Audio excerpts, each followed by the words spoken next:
Hi guys, welcome back with me again in this channel.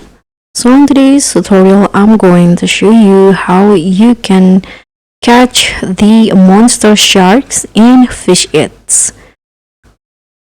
So this thing is absolutely massive and hard to catch. This is one of the secret fish in the coral reefs.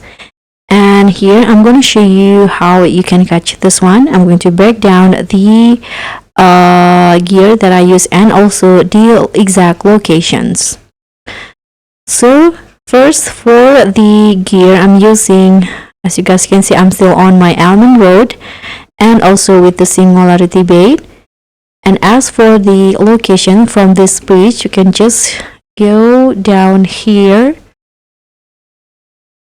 okay, in this docks right here. This is where I got the monster sharks, and I also use the totem and also the mutation potions to increase my odds in catching this secret fish.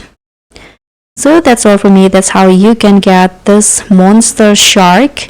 Thank you so much for watching. Don't forget to like, comment and subscribe. Also click on the thanks, and I'll see you in the next tutorial.